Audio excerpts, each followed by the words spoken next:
Once we know the prospective major, we now have to determine what the most strategic in-school engagement. In school is important because this is where you go to school. This is your home, and they expect you to investigate in your home and make your home better, right?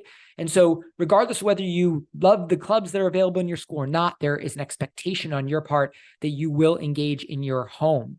And so this is just an example. Oftentimes we will literally get the school list of the club list, that is, and we will go through and highlight, if this was anthropology, which clubs and organizations could you join if you wanted to that would support anthropology. And of course, the answer is tons of them because anthropology is so incredibly flexible. But we go through and we try to hone in on what area, of course, the student's interested in. But we will make very specific recommendations as to what those clubs and organizations should look like. Once we have started with, now we know the college type, now we know the prospective major, we already have an idea of what the foundational in-school clubs and organizations will look like. Now we're starting to personalize and localize the story. I like to jump to research questions because I think a really well-developed research question can be the entire story, and we'll talk about that in a moment.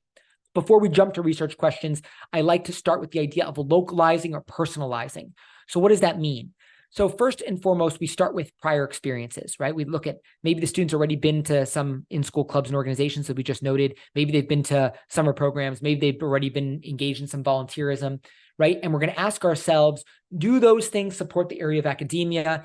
And can we build off those to quote unquote personalize the investigation? It becomes personalized if I was part of, let's just say for argument's sake, the Equity and Access Club at my high school, and then went to an Equity and Access summer program. Now I've personalized my perspective on, let's just say, sociology through the lens of equity and access. That's personalized, right? And now if I want to build a research question, it's a personalized research question.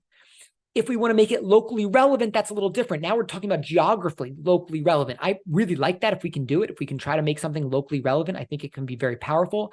In that regard, we again are going to, of course, consider the students' experiences, but we're also going to ask about what's happening in the community. Sometimes we literally are just going to read the news, what's happening in a local newspaper. Sometimes that requires a student to go out there and do something like interview some local officials, nonprofit members, whatever it might be. Sometimes it's to evaluate some policy initiatives to see what's coming down the pike. What we're trying to do is orient ourselves under the area of academia, whether that's psychology, sociology, public policy, public health, what's happening locally in this community related to that area. And that's really important, I think, to either personalize or localize it, because that's what makes the story there. And move on to the development of the research question. I think the research question is very important. The research question, and I say question because I'm not talking about the finding, I'm talking about the question, right? The question itself is very important because a well-developed research question, number one, pulls in things you've already done or are locally or personally relevant, right? So well-developed pulls those things in and makes those things more important. And it foreshadows, because of the question itself, what you are intellectually interested in and how you're going to investigate that in the future. So this well-developed research question is really pivotal to positioning you within the context of the area of academia and illustrating your intellectual interest in investigating the academic space. We spend a lot of time on this. We make sure that the intellectual connections are there so that we can communicate and verbalize why we chose the question, why the question's interesting, and what we are hoping to learn, and how that finding could inform a perspective that we think is valuable. Most of the time for our students, we go through the process of helping them localize or personalize, and then we actually help them draft the research question. We then generally will connect them to a mentorship group. Sometimes they have their own connections, so they can go off and actually engage in real research, and then they come back with a finding. So to give you an example of a personalized research question, so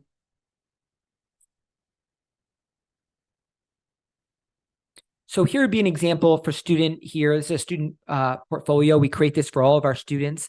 And here's an example of personalized research question. How do sociocultural factors in high-pressure environments influence the evolution of nonverbal communication dynamics in shared experiences like outdoor expeditions? Now, this is personalized because the student was an expo leader for a backpacking trip, right? So we personalize. It's not locally relevant. This isn't in the news, right? This isn't a policy initiative, but it's personalized.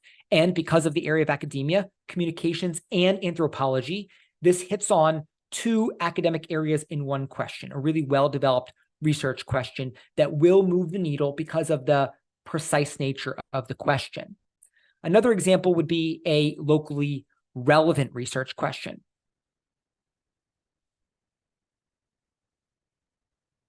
So this student, you can see, is interested in strategic resource management. This question is, how have local policies like ZTA 20-01 impacted Montgomery County's ability to achieve its climate goals?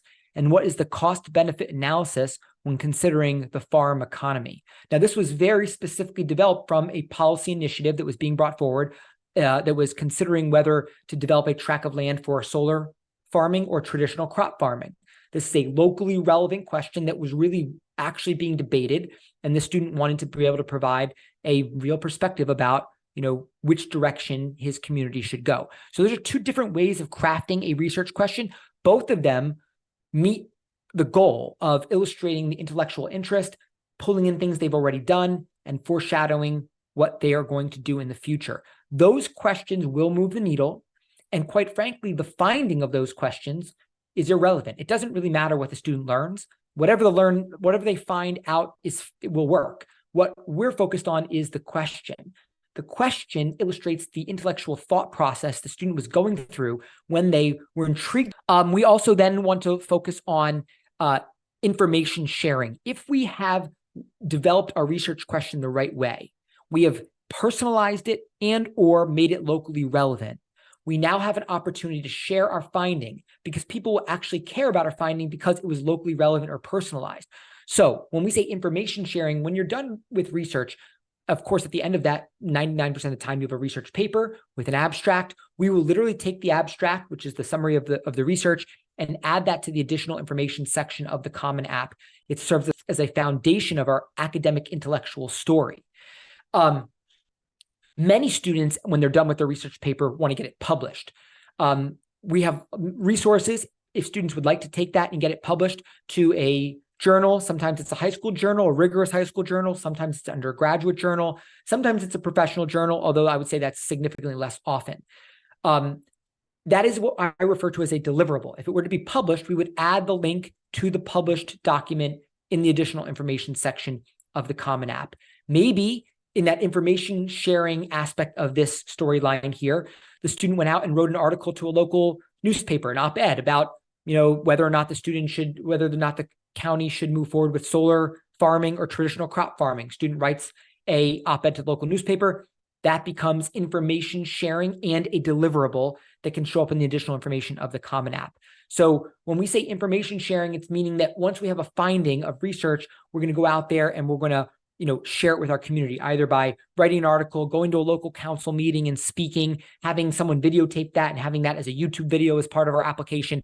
We are information sharing, and oftentimes the information sharing turns into a deliverable when it's all said and done. An example of information sharing right here from the student that we're actually talking about before. This is an article that he wrote. As you can see here, solar measures is a chance for younger generation to shape the future. And so this is an article the student decided to write as a follow-up to the research finding that he had after engaging in the interviews and quantitative research work that he did. The example then of the additional information section of the Common App of those deliverables would look something like this, where now at the end of the application, you have an opportunity to identify, hey, here's all the areas where I published and the blogs that I wrote to. Here's a post based on sustainability, and here's one based on climate change, and here's areas where I spoke, right? This is an opportunity for you to kind of create a sense of engagement with real deliverables that if the reader wants to take a look at, he or she could do so.